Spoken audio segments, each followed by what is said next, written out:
Hello, this is the luckiest maths teacher in the world. Thank you so much for tuning into this video in which we will look at ratios. So ratios compare two quantities of the same type or two quantities of the same units.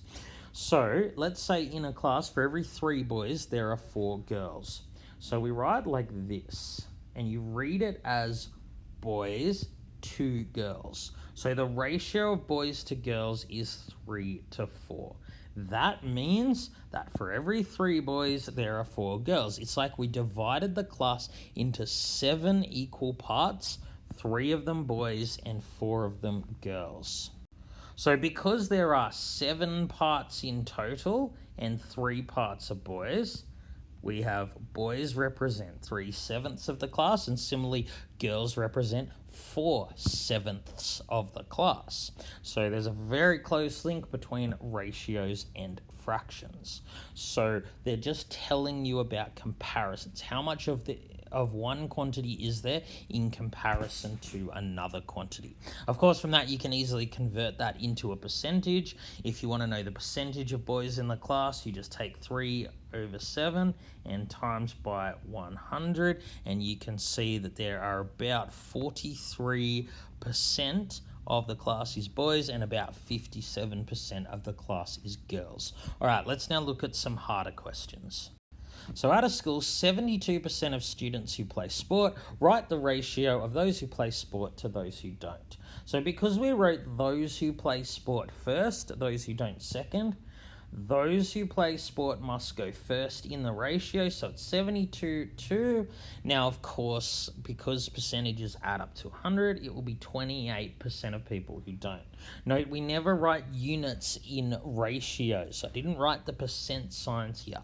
Never write anything like centimeters, meters, whatever here. Just comparison of 2 or more numbers. So 72 to 28 play sport. So that means that the number of people who play sport is some multiple of 72. The people who don't is some multiple of 28. This is all about proportions. We can't tell from this how many people play sport. We just can't. All we can tell is about proportions. You can see 72 versus 28.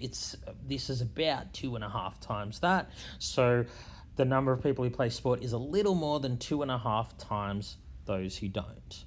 So this actually turns out can be simplified to 18/7, and we are now going to look at how we simplify ratios. So we simplify ratios very similar to how we simplify fractions. So let's look at this ratio 15 to 25. If you had the fraction 15/25, you would divide top and bottom, both numbers in the fraction, by their highest common factor, in this case 5.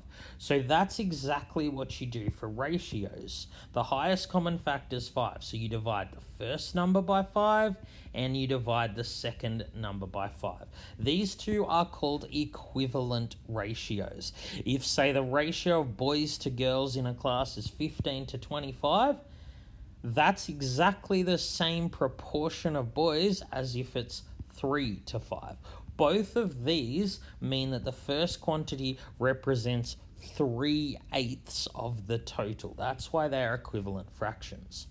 Now, ratios need not only have 2 numbers. Sometimes you're comparing 3 or more quantities. So when we have a 3-way ratio like this, we can still simplify. What we need to do is divide by the highest common factor of each number.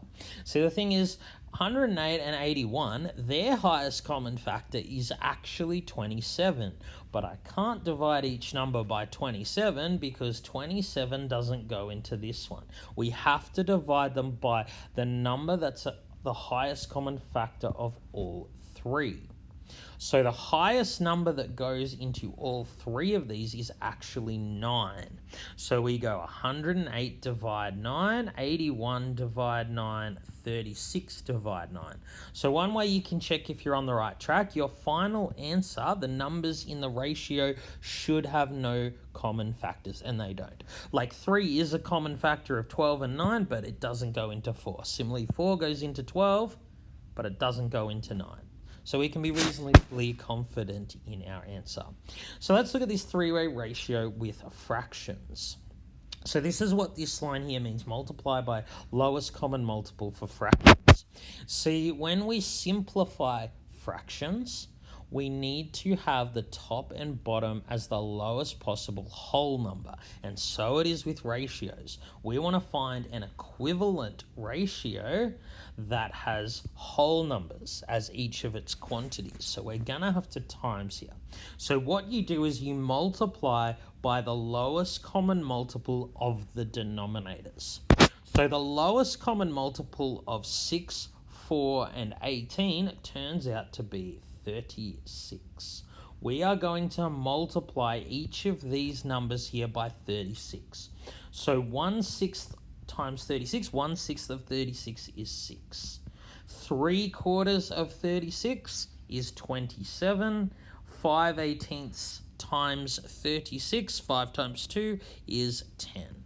See again, we have three numbers here that don't share a common factor other than 1. 3 is a common factor of these two, but 3 doesn't go here, for example. So we can be reasonably confident.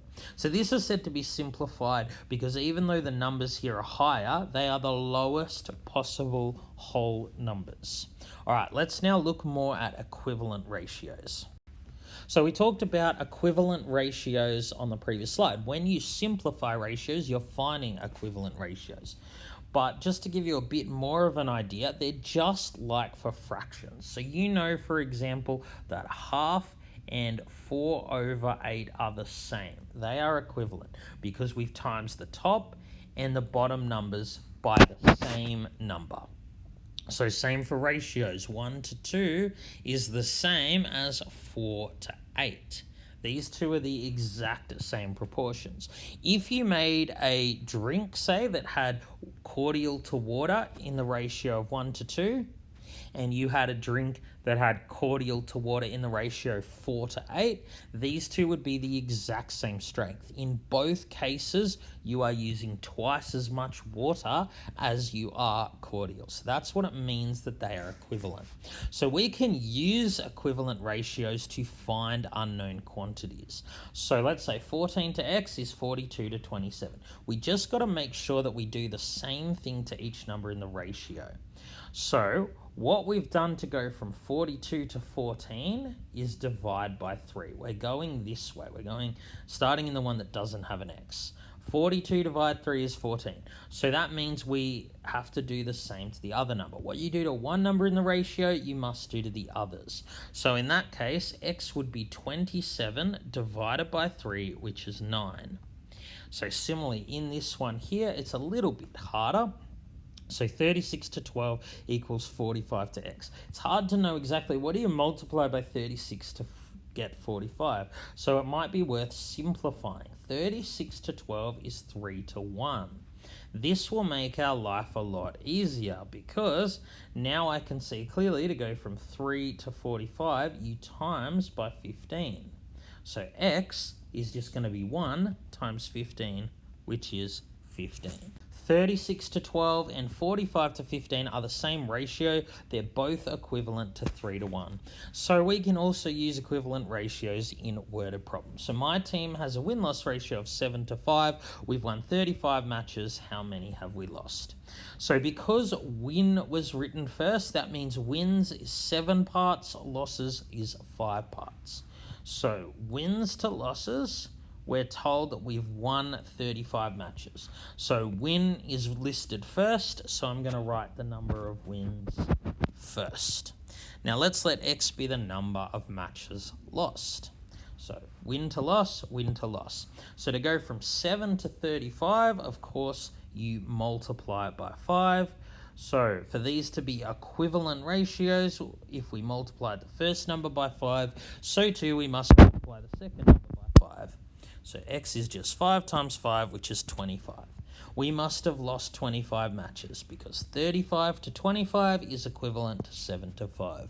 Alright, thank you so much for tuning into this video. This has been the luckiest maths teacher in the world. Have a great day.